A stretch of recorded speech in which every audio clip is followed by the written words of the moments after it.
अथ श्रीमद्भागवतान्तर्गतं श्रीपुरुषोत्तमसहस्रनामस्तोत्रम्। पुराणपुरुषो विष्णुर्पुरुषोत्तम उच्यते। नाम्नां सहस्रं वक्ष्यामि तस्य भागवतोद्धृतम्। यस्य प्रसादाद्वागीशा प्रजेशा विभवोन्नताः क्षुद्रा अपि भवन्त्याशु श्रीकृष्णं तं नतोऽस्म्यहम्।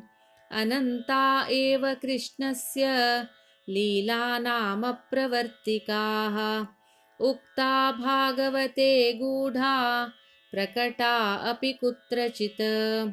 अतस्तानि प्रवक्ष्यामि नामानि मुरवैरिणः।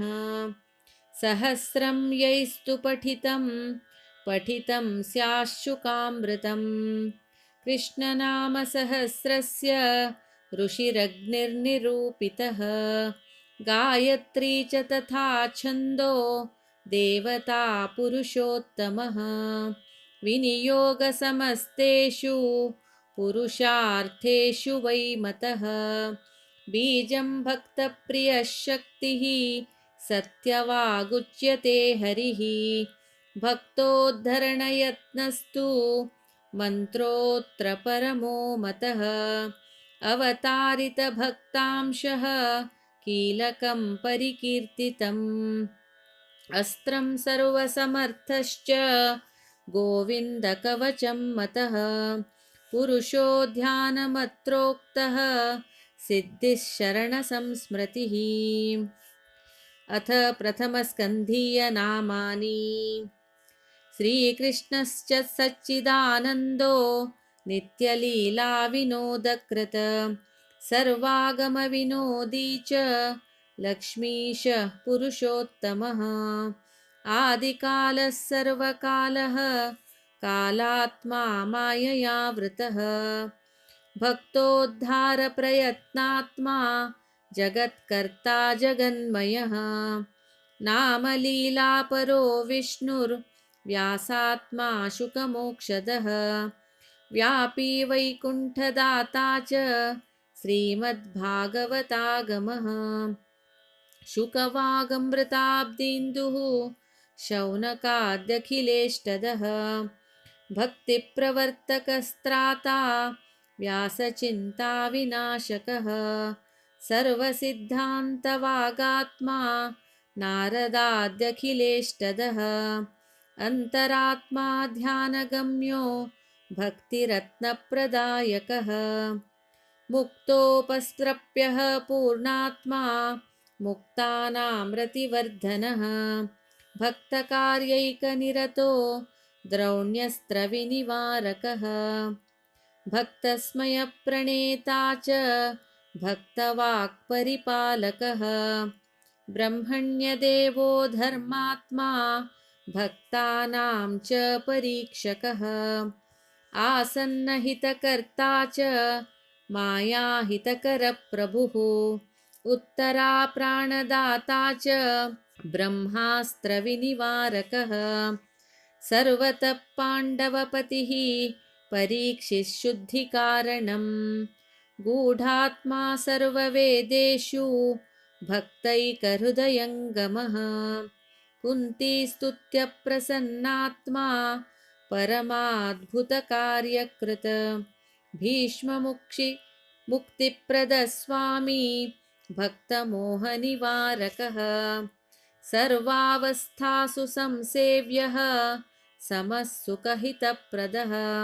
कृतकृत्यः सर्वसाक्षी भक्तस्त्रीरतिवर्धनः। सर्वसौभाग्यनिलयः परमाश्चर्यरूपधृक्। अनन्यपुरुषस्वामी द्वारकाभाग्यभाजनम्। बीजसंस्कारकर्ता च परीक्षिज्ञानपोषकः।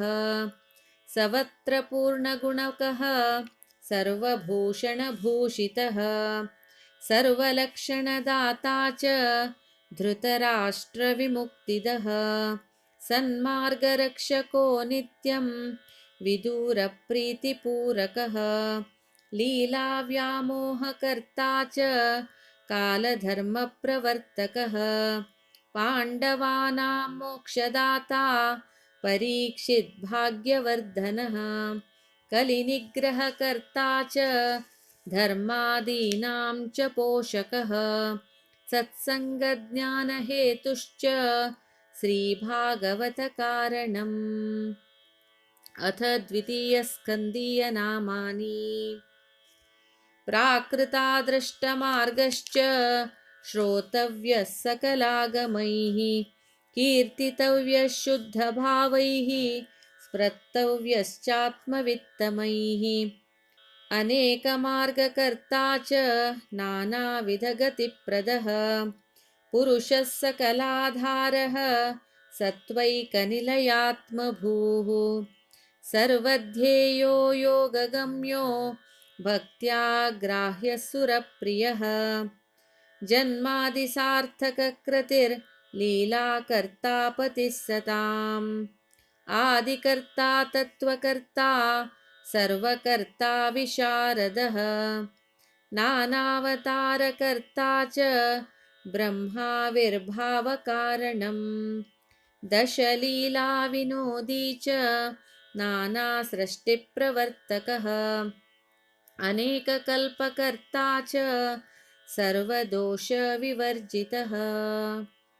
अथ तृतीयस्कन्धीयनामानि।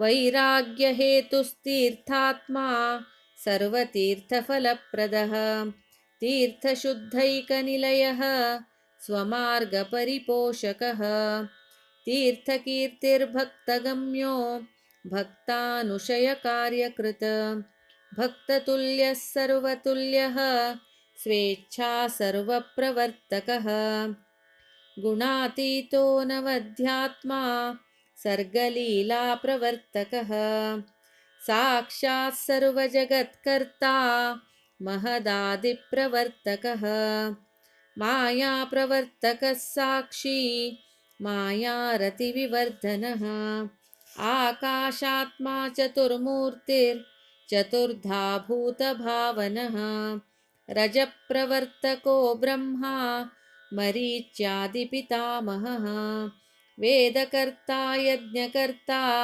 सर्वकर्तामितात्मकः अनेकसृष्टिकर्ता च दशधा सृष्टिकारकः यज्ञाङ्गो यज्ञपाराहो भूधरो भूमिपालकः सेतुर्विधरणो जैत्रो हिरण्याक्षान्तकः सुरः दितिकश्यपकामैक हेतुसृष्टिप्रवर्तकः देवाभयप्रदाता च वैकुण्ठाधिपतिर्महान् सर्वगर्वप्रहारी च सनकाद्यखिलार्थदः सर्वाश्वासनकर्ता च भक्ततुल्याहवप्रदः काललक्षणहेतुश्च सर्वार्थज्ञापकपरः भक्तोन्नतिकरः सर्वप्रकारसुखदायक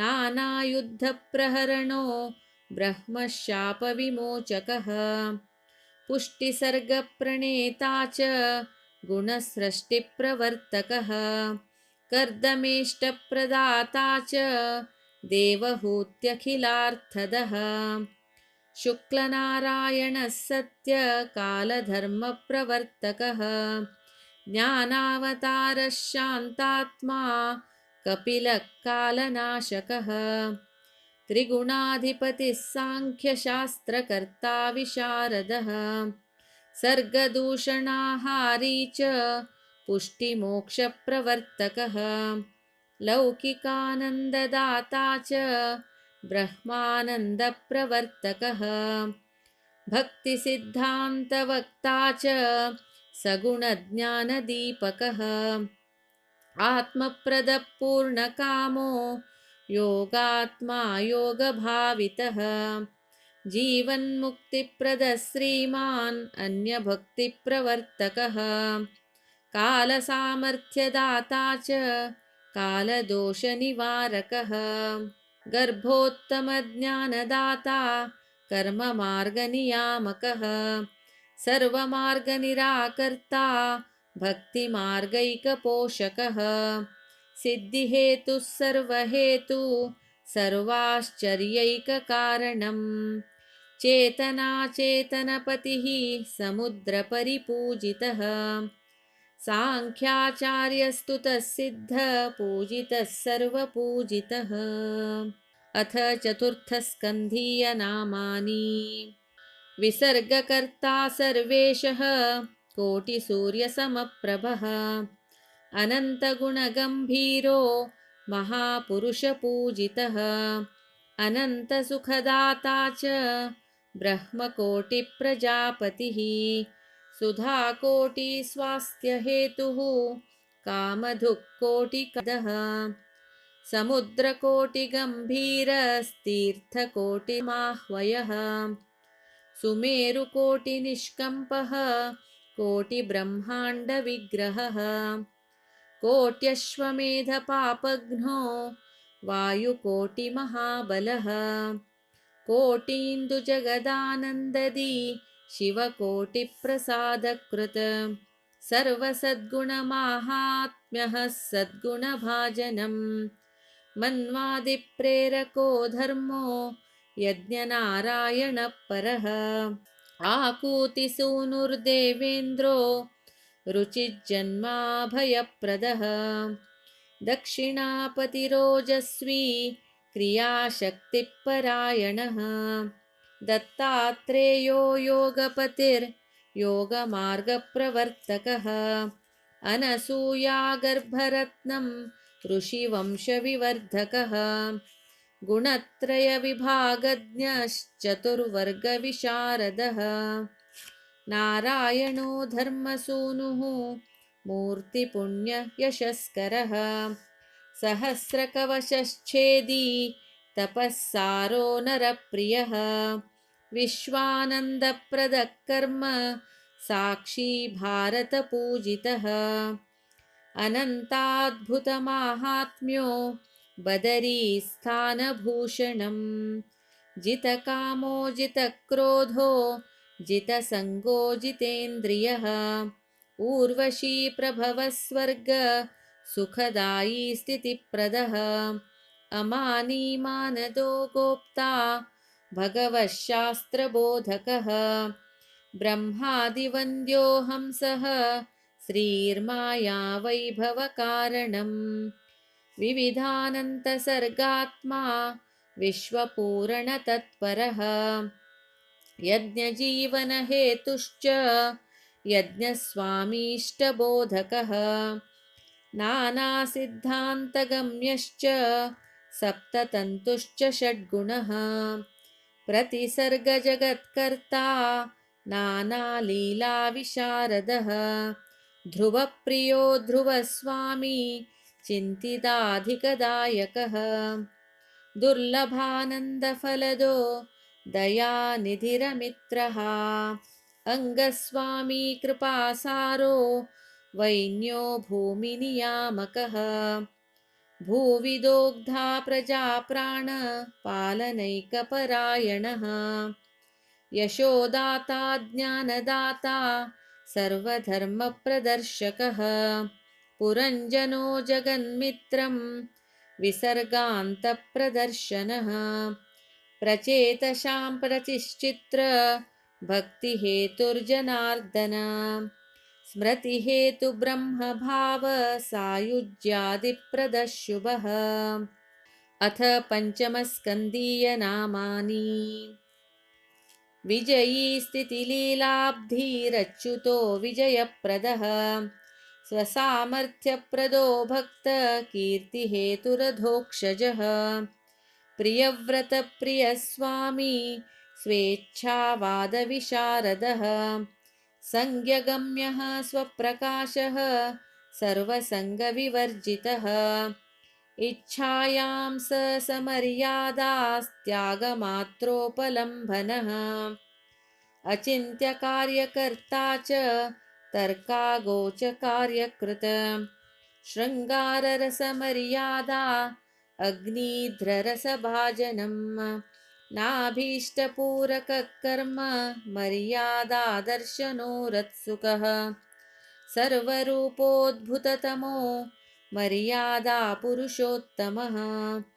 सर्वरूपेषु सत्यात्मा कालसाक्षी शशिप्रभः मेरुदेवी व्रतफल वृषभो भगलक्षणः जगत्सन्तर्पको मेघरूपी देवेन्द्रदर्पः जयन्तीपतिरत्यन्त प्रमाणाशेषलौकिकः शतधान्यस्तभूतात्मा शतानन्दो गुणप्रसूः वैष्णवोत्पादनपरः सर्वधर्मोपदेशकः परहंसक्रिया गोप्ता योगचर्या प्रदर्शकः चतुर्थाश्रमनिर्णेता सदानन्दशरीरवान् प्रदर्शितान्यधर्मश्च भरतस्वाम्यपारकृत यथावत् कर्मकर्ता च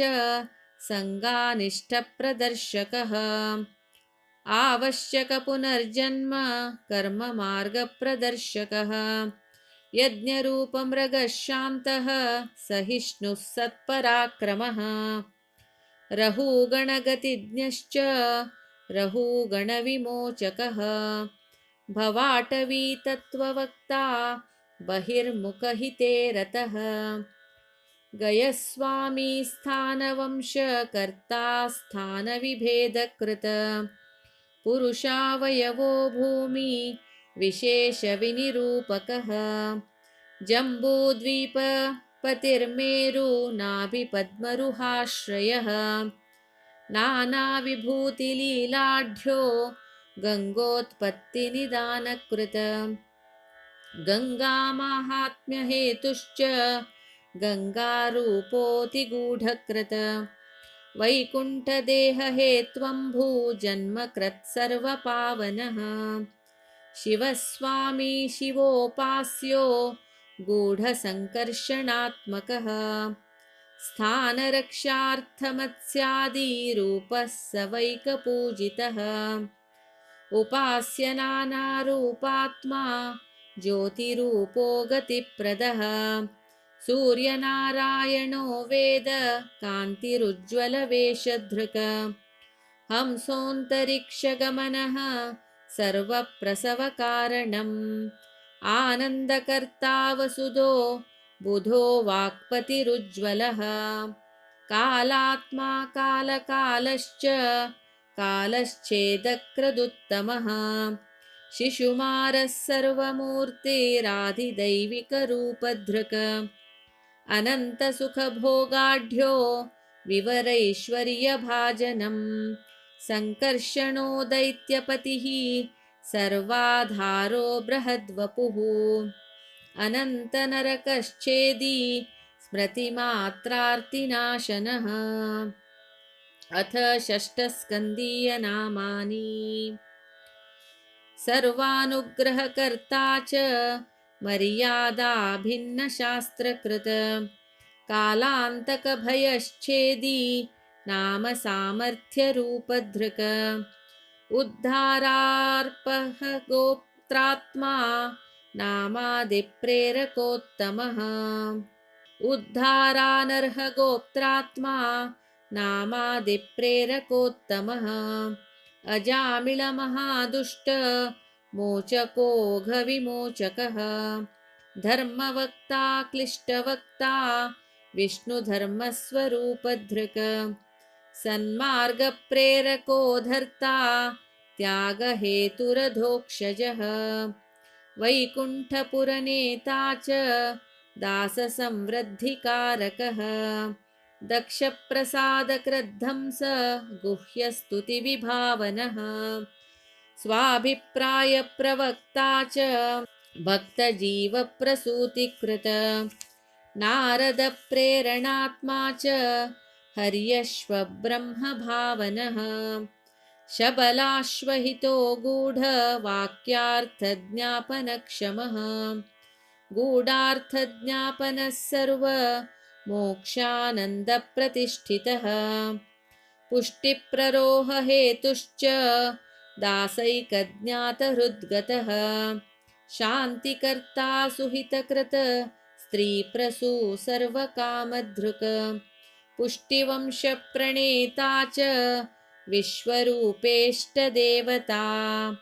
कवचात्मा पालनात्मा वर्मोपचितिकारणम् विश्वरूपः शिरश्छेदी त्वाष्ट्रयज्ञविनाशकः वृत्रस्वामी वृत्रगम्यो वृत्रव्रतपरायणः वृत्रकीर्तिर्वृत्रमोक्षो मघवत्प्राणरक्षकः अश्वमेधः विर्भोक्ता देवेन्द्रामीव नाशकः संसारमोचकश्चित्रकेतुबोधनतत्परः मन्त्रसिद्धिः सिद्धिहेतु ससिद्धिफलदायकः महादेवतिरस्कर्ता भक्त्यै पूर्वार्थनाशकः देवब्राह्मणविद्वेष वैमुख्यज्ञापकः शिवः आदित्यो दैत्यराजश्च महत्पतिरचिन्तकृत मरुतां भेदकस्त्राता व्रतात्मा प्रसूतिकृत अथ सप्तमस्कन्धीयनामानि कर्मात्मा वासनात्मा च ऊतिलीलापरायणः समदैत्यसुरस्वात्मा वैषम्यज्ञानसंश्रयः देहाद्युपाधिरहितः सर्वज्ञः सर्वहेतुवित् ब्रह्मवाक्स्थापनपरः स्वजन्मावधिकार्यकृत सदसद्वासनाहेतुस्त्रिसत्यो भक्तमोचकः हिरण्यकशिपुद्वेषी प्रविष्टात्मातिभीषणः शान्तिज्ञानादिहेतुश्च प्रह्लादोत्पत्तिकारणम् दैत्यसिद्धान्तसद्वक्ता तपःसार उदारधीः दैत्यहेतुप्रकटनो भक्तिचिह्नप्रकाशकः सद्वेषहेतुः सद्वेषवासनात्मा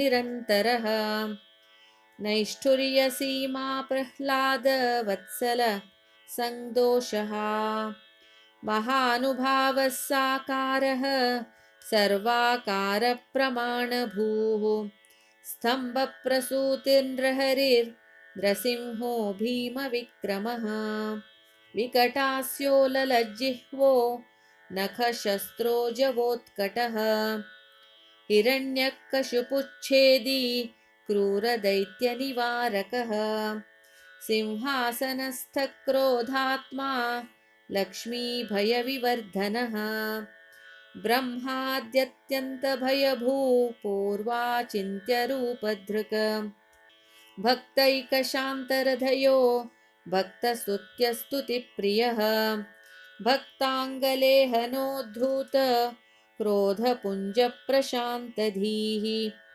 स्मृतिमात्रभयत्राता ब्रह्मबुद्धिप्रदायकः गोरूपधार्यमृतपा शिवकीर्तिविवर्धनः धर्मात्मा सर्वकर्मात्मा विशेषात्माश्रमः प्रभुः संसारमग्नस्वोधर्ता सन्मार्गाखिलतत्त्ववाग् अथ अष्टमस्कन्धीयनामानि आचारात्मा सदाचारः मन्वन्तरविभावनः स्मृत्याशेषशुभहरो गजेन्द्रस्मृतिकारणम् जातिस्मरणहेत्वेकपूजा भक्तिस्वरूपदः यज्ञाभयान्मनुत्राता विभुब्रह्मव्रताश्रयः सत्यशेनो दुष्टघाती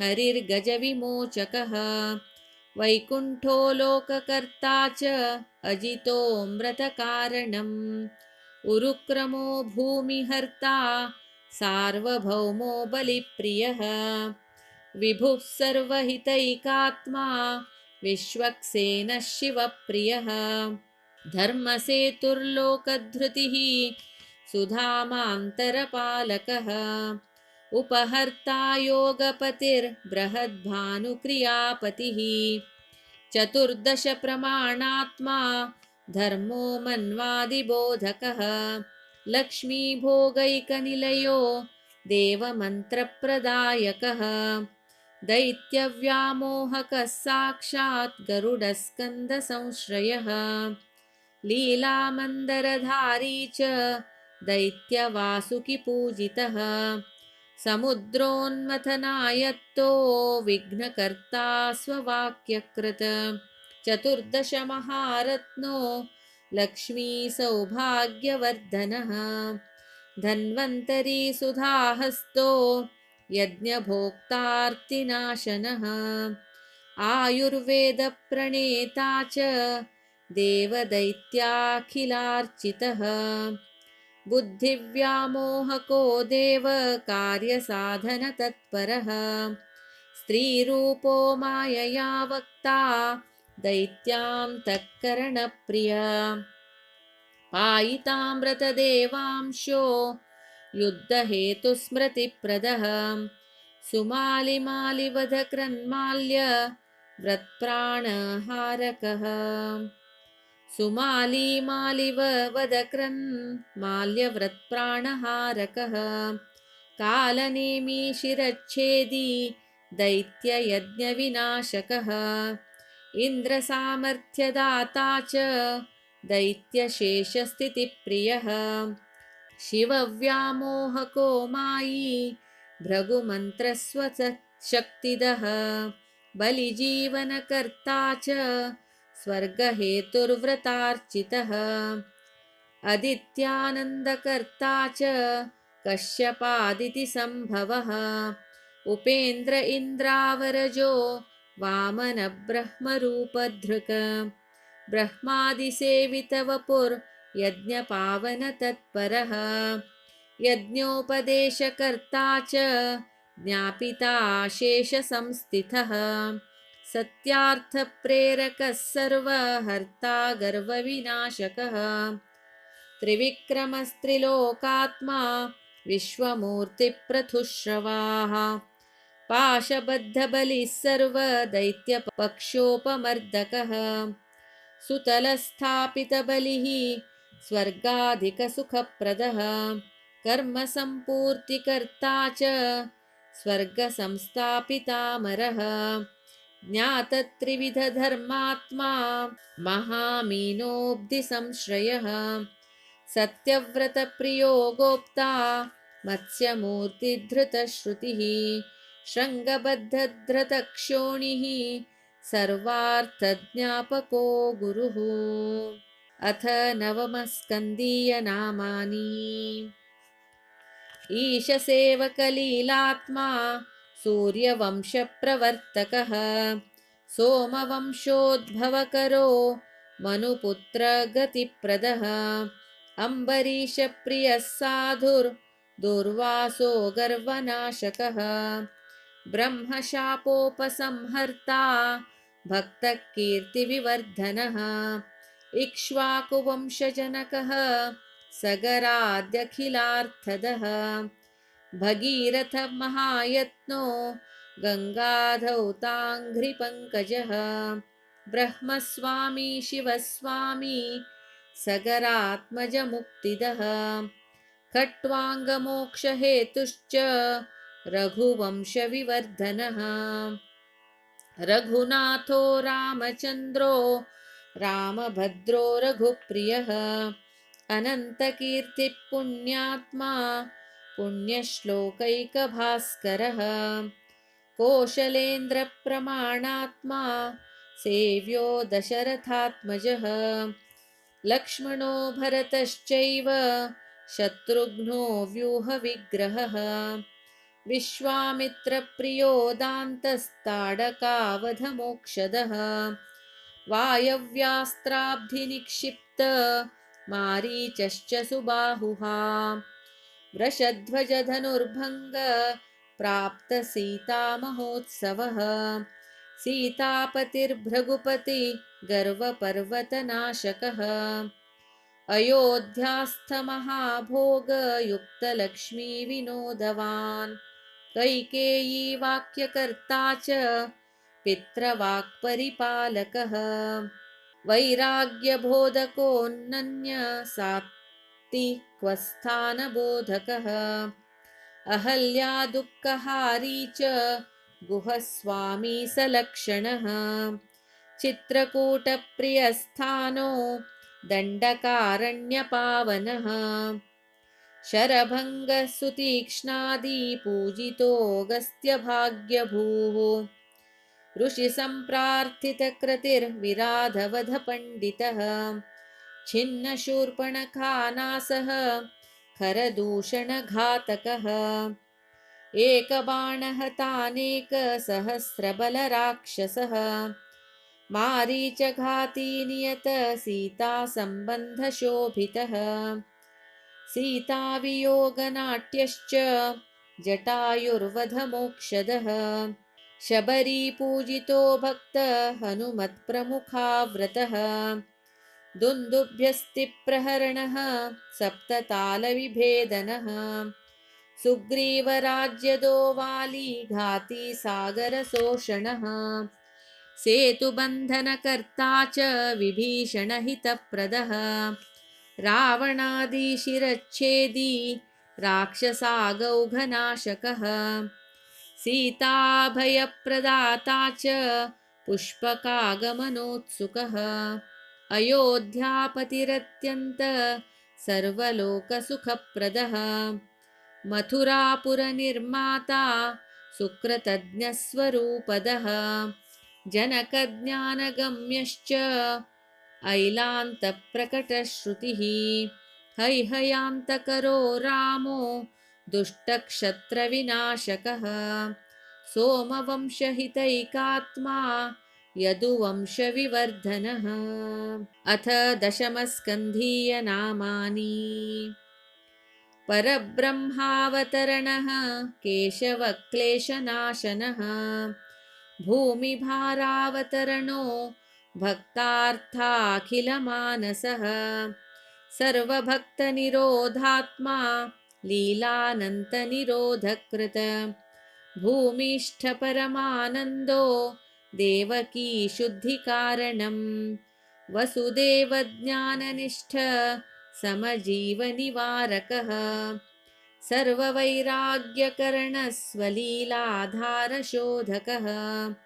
मायाज्ञापनकर्ता च शेषसंहारसंभृतिः।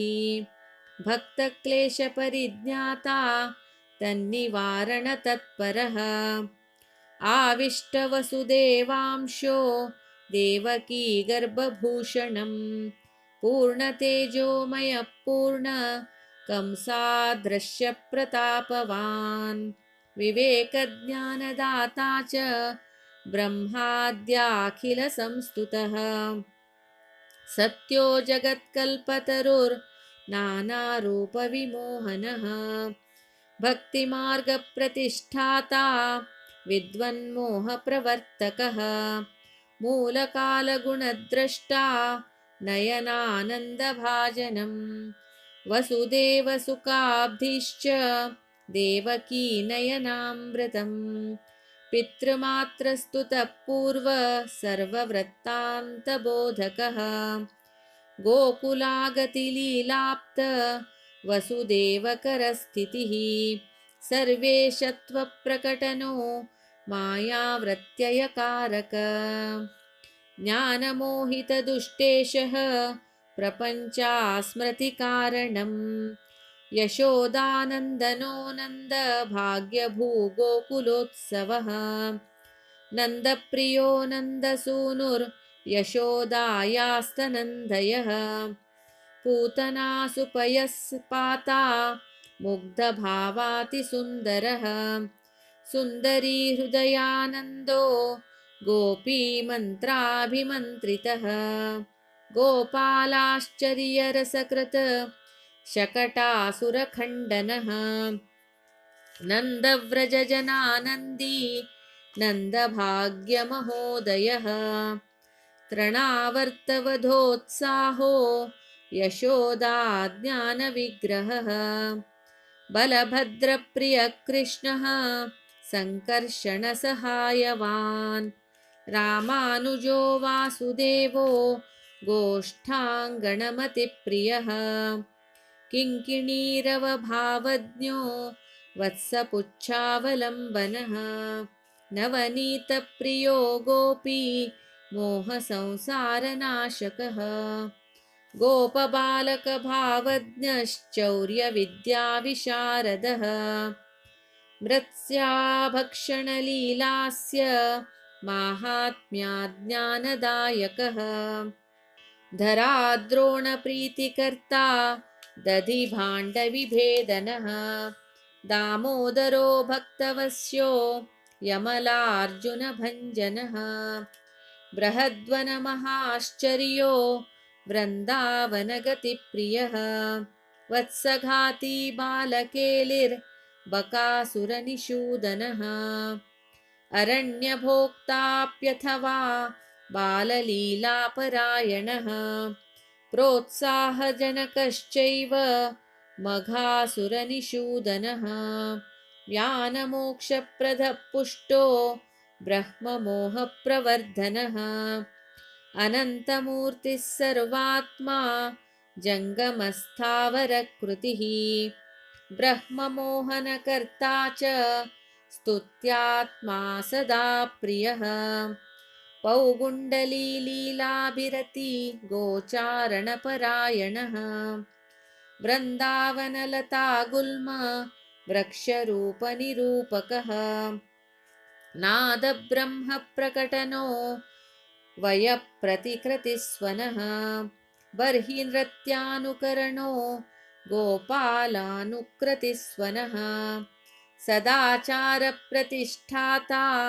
बलश्रमनिराकृतिः तरुमूलकृताशेष तल्पशायी सुखिस्तुतः गोपालसेवितपदः श्रीलालितपदाम्बुजः गोपसम्प्रार्थितफलदाननाशितधेनुकः कालीयफणिमाणिक्यरञ्जितश्रीपदाम्बुजः दृष्टिसञ्जीविताशेष गोपिकाप्रियः लीलासम्पीतदावाग्निः प्रलम्बवधपण्डितः दावाज्ञाव्रतगोपाल द्रष्ट्याच्छादनवन्निपः वर्षाशरद्विभूति श्रीर्गोपीकामप्रबोधकः गोपीरत्नस्तुताशेष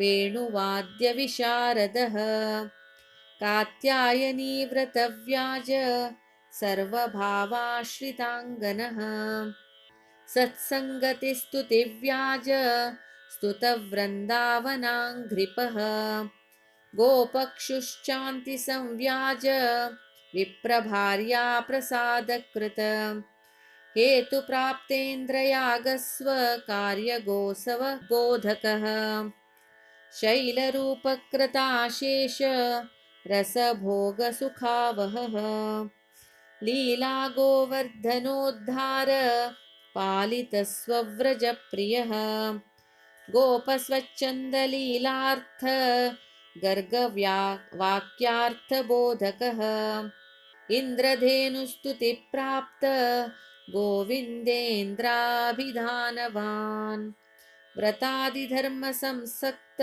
नन्दक्लेशविनाशकः नन्दादिगोपमात्रेष्ट वैकुण्ठगतिदायकः वेणुवादस्मर क्षोभमत्तगोपीविमुक्तिदः सर्वभावप्राप्तगोपी सुखसंवर्धनक्षमः गोपीगर्वप्रणाशार्थतिरोधानसुखप्रदः कृष्णभावव्याप्तविश्व गोपीभावितवेषधृक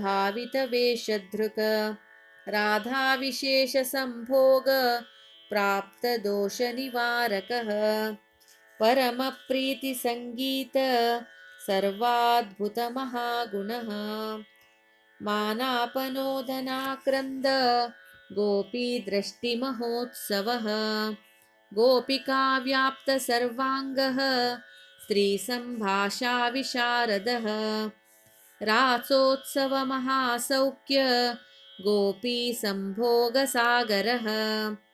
जलस्थलरतिव्याप्त गोपीदृष्ट्यभिपूजितः शास्त्रानपेक्षकामैक मुक्तिद्वारविवर्धनः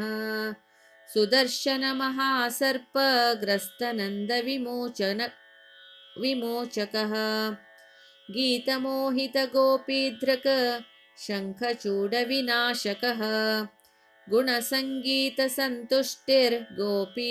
गुणसङ्गीतसन्तुष्टिर्गोपीसंसारविस्मृतिः अरिष्टमथनो दैत्यबुद्धिव्यामोहकारकः केशीघाती नारदेष्टो व्योमासुरविनाशकः अक्रूरभक्तिसम्राद्ध पादरेणुमहानिधिः रथावरोह शुद्धात्मा गोपीमानसहारकः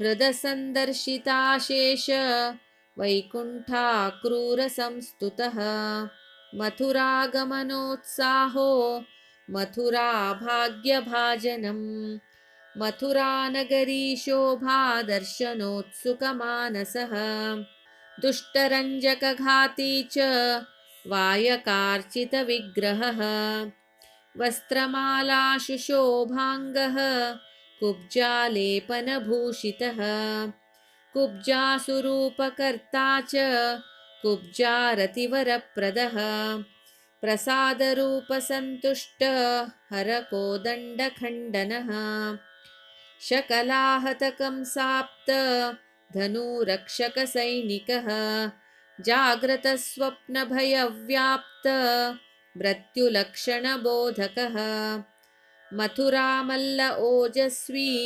मल्लयुद्धविशारदः सद्यः कुवलयापीडघाती चाणूरमर्दनः लीलाहतमहामल्लः शलतोशलघातकः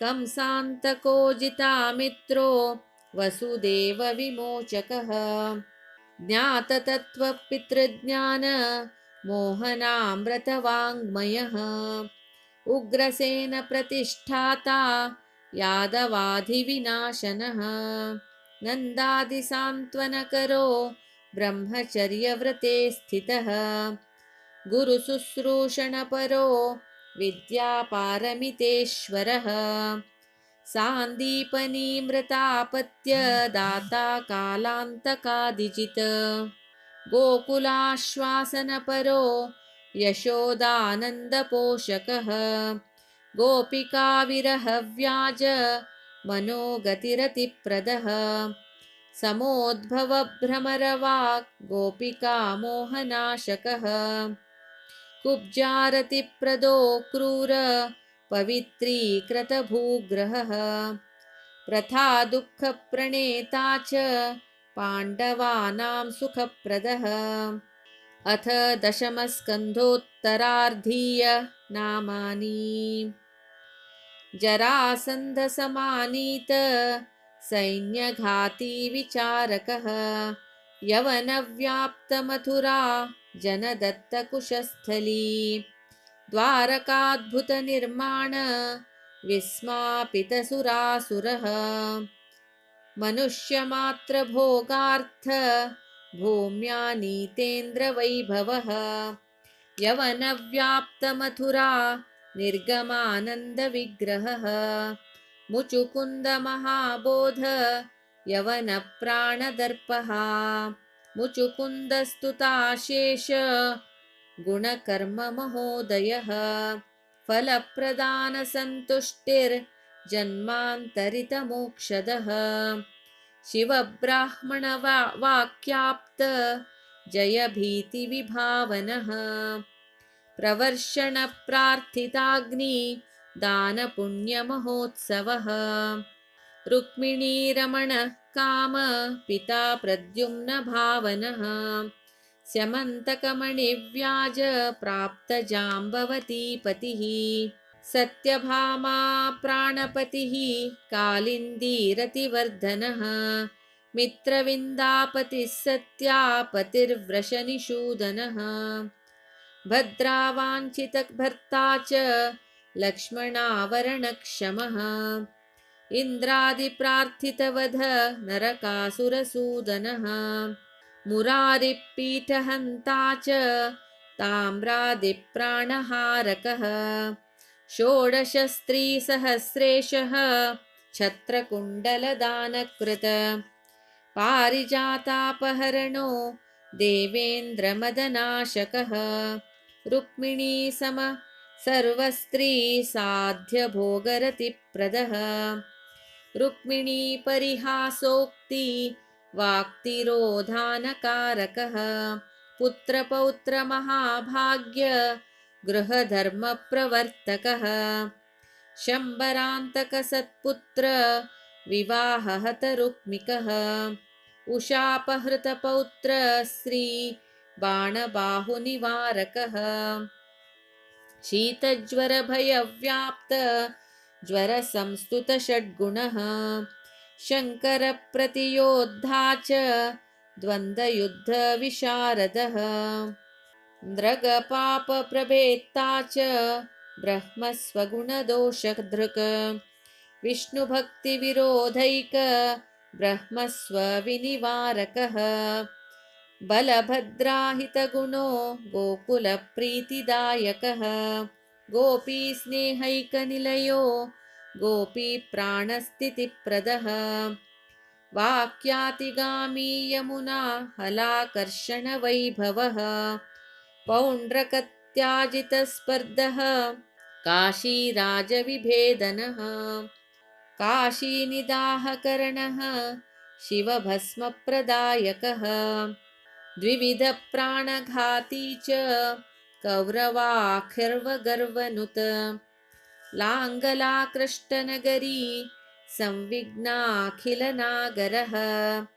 प्रपन्नाभयदः साम्ब प्राप्तसन्मानभाजनम् नारदान्विष्टचरणो भक्तविक्षेपनाशकः सदाचारैकनिलयः सुधर्माध्यासितासनः जरासन्धावरुद्धेन विज्ञापितनिजक्लमः मन्त्र्युद्धवादिवाक्योक्त प्रकारैकपरायणः राजसूयादि पङ्खकृत सम्प्रार्थितसहायकृत राजसूयादिमखकृत सम्प्रार्थितसहायकृत इन्द्रप्रस्थप्रयाणार्थ महत्संभारसंवृतिः जरासन्धवधव्याज मोचिताशेषभूमिपः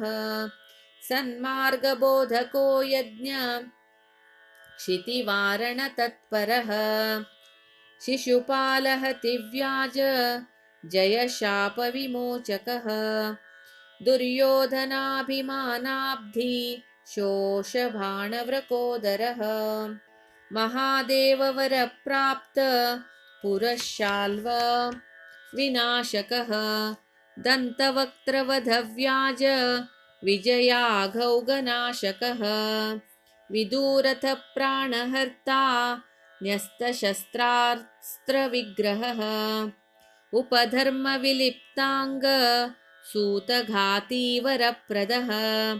बल्वलप्राणहरण पालितऋषिस्तुति श्रुतिक्रियः सर्वतीर्थागनाशार्थ तीर्थयात्राविशारदः ज्ञानक्रियाविभेदेष्टफलसाधनतत्परः सारथ्यादिक्रियाकर्ता भक्तवश्यत्वबोधकः सुदामरङ्कभार्यार्थ भूम्यानीतेन्द्रवैभवः रविग्रहनिमित्ताप्त कुरुक्षेत्रैकपावनः नृपगोपी समस्तश्री भावनार्थ किल क्रियः ऋषिमार्गप्रतिष्ठाता वसुदेवमखक्रियः वसुदेवज्ञानदाता देवकी पुत्रदायकः अर्जुनस्त्रीप्रदाता च बहुलाश्वस्वरूपदः श्रुतदेवेष्टदाता च सर्वश्रुतिनिरूपितः महादेवाद्यतिश्रेष्ठो भक्तिलक्षणनिर्णयः वक्रग्रस्तशिवत्राता नानावाक्यविशारदः नरगर्वविनाशार्थहृतब्राह्मणबालकः लोकालोकपरस्थान स्थितबालकदायकः द्वारकास्थमहाभोग नानास्त्रीरतिवर्धनः मनस्तिरोधानकृत व्यग्रस्त्रीचित्तभावितः अथ एकादशस्कन्धीयनामानि मुक्तिलीलाविहरणो मौशलव्याजसंहृतः श्रीभागवतधर्मादिबोधको भक्तिनीतिकृत उद्धवज्ञानदाता च पञ्चविंशतिधा गुरुः आचारमुक्तिभक्त्यादि वक्ता शब्दोद्भवस्थितिः हंसो धर्मप्रवक्ता च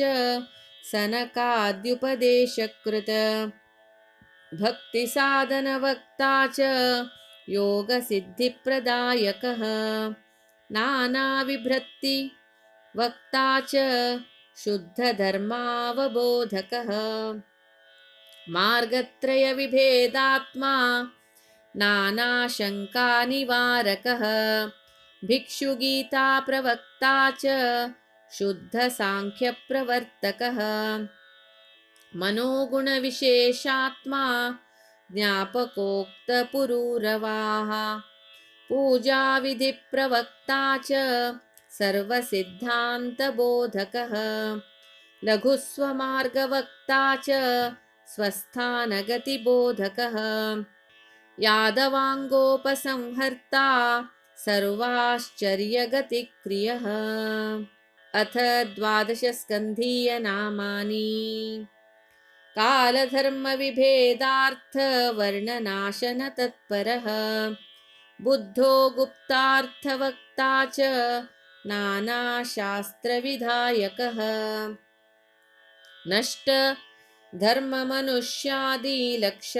नष्टधर्ममनुष्यादिलक्षणज्ञापनोत्सुकः आश्रयैकगतिज्ञाता कल्की कलिमलापहः शास्त्रवैराग्यसम्बोधो नानाप्रलयबोधकः विशेषतः शुकव्याज परीक्षीज्ञानबोधकः शुकेष्टगतिरूपार्ता परीक्षिद्देहमोक्षदः शब्दरूपो नादरूपो वेदरूपो विभेदनः व्यासः शाखाप्रवक्ता च पुराणार्थप्रवर्तकः मार्काण्डेयप्रसन्नात्मा वटपत्रपुटेशयः मायाव्याप्तमहामोह दुःखशान्तिप्रवर्तकः महादेवस्वरूपस्व भक्तिदाता कृपानिधिः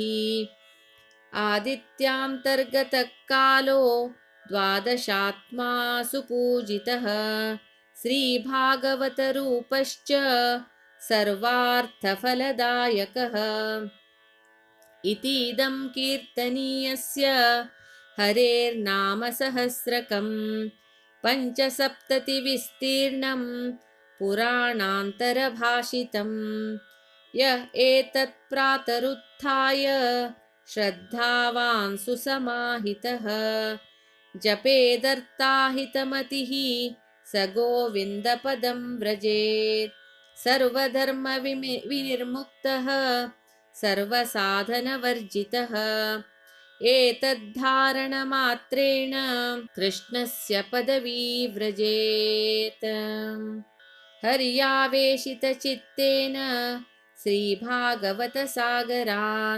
समुद्धृतानि नामानि चिन्तामणिनिभानि कण्ठस्थितान्यर्थदीप्त्या बाधन्ते ज्ञानजं तमः भक्तिं श्रीकृष्णदेवस्य साधयन्ति विनिश्चितम् किं बहुक्तेन भगवान् नामभिस्तुत षड्गुणः आत्मभावं नयत्याशु भक्तिं च कुरुते दृढाम् यकृष्णभक्तिमिह वाञ्छति साधनौघैर्नामानि